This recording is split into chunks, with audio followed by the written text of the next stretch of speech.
क्या बॉबी पंवार अब गुंडा बन गए हैं? क्या बॉबी पंवार की इतनी हिम्मत हो गई है कि उत्तराखंड के एक बहुत बड़े आईएएस अधिकारी, एक बहुत बड़े नौकरशाह के साथ वो सचिवालय में जाकर के मारपीट करें और गाली गलौज करें? ये तमाम बातें पिछले एक दिन से आप सोशल मीडिया पर और तमाम मेन स्ट्रीम मीडिया पर देख रहे होंगे। न्यूज़पेपर्स पर, न्यूज़ पोर्टल्स पर, हर जगह पर हेडलाइन है कि बॉबी पंवार जो कि बेरोजगार संघ से निकले और उसके बाद लोकसभा का चुनाव भी लड़े, उन्होंने उत्तराखंड के एक वरिष्ठ आईएएस अधिकारी आर मीनाक्षी सुंदरम, जो कि इस समय सेक्रेटरी हैं ऊर्जा विभाग के, उनके साथ सचिवालय में घुस करके उनके कार्यालय में गाली गलौज की, मारपीट करने की कोशिश की और इसी बात को लेकर के हो हल्ला चारों तरफ मचा हुआ है। आपको पता है इन दिनों केदारनाथ में विधानसभा का उपचुनाव भी चल रहा है एक तरफ, और दूसरी तरफ बेरोजगार संघ अपनी कई मांगों को लेकर आने वाली 9 तारीख को या 9 तारीख को संभवतः एक महारैली करने जा रहा है। जो कि मैं आपको लगातार बताता रहा हूं कि उत्तराखंड पुलिस भर्ती में एज लिमिट में जो रिलैक्सेशन की मांग की गई थी, जिस छूट की मांग की गई थी, वो नहीं मिली। इसके बाद अब उत्तराखंड बेरोजगार संघ और तमाम युवा 9 तारीख को आंदोलन करने जा रहे हैं। लेकिन उससे पहले बॉबी पंवार के ऊपर कई तरह के संगीन और गंभीर आरोप लगे हैं। इसमें एक और सवाल ये भी बनता है कि क्या ये सब कुछ एक एंगल से दिखाने की कोशिश की जा रही है या फिर इसका कुछ दूसरा एंगल भी है?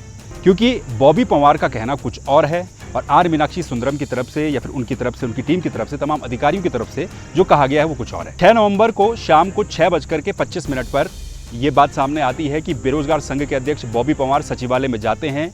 उत्तराखंड के वरिष्ठ आईएएस अधिकारी आर मीनाक्षी सुंदरम से मुलाकात करने वो जाते हैं और उस दौरान गाली गलौज होती है और मारपीट तक नौबत आ जाती है। कुछ उनके जो सेक्रेटरी थे, आईएएस मीनाक्षी सुंदरम के जो सेक्रेटरी थे, जो सचिव थे, उनके साथ भी अभद्रता की गई और तमाम कर्मचारियों के साथ वहाँ पर अभद्रता की गई। और इस मामले में बॉबी पंवार के खिलाफ रिपोर्ट भी दर्ज करवाने की बात कही गई है। मुख्यमंत्री तक बात चली गई है।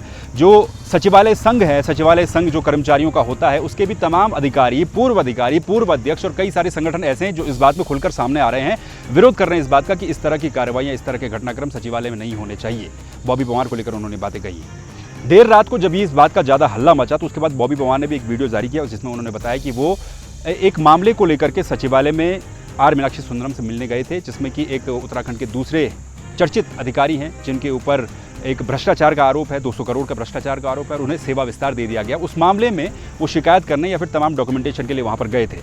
लेकिन दूसरी तरफ से ये कहा जा रहा है कि बॉबी पंवार अपने चहेते ठेकेदारों को कॉन्ट्रैक्ट दिलाने के लिए या फिर टेंडर दिलाने के लिए दबाव बना रहे थे और उन्होंने वहाँ पर गए, उन्होंने गाली गलौज की, अभद्रता की और मारपीट तक नौबत आ गई।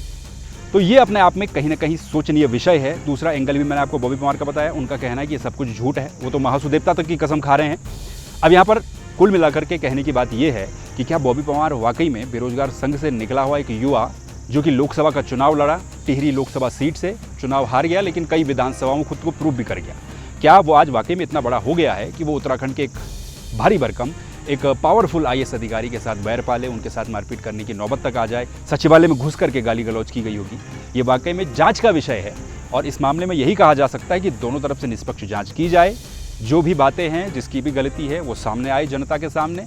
एक तरफ का कुछ कहना है, दूसरी तरफ का कुछ कहना। तो इस तरह के तमाम घटनाक्रम चलें। आपका इसको लेकर के क्या कहना है, कमेंट करके जरूर बताइएगा। बाकी इस चैनल को सब्सक्राइब कर दीजिए। फिर मुलाकात होगी किसी दूसरे वीडियो में दूसरे टॉपिक के साथ। नमस्कार।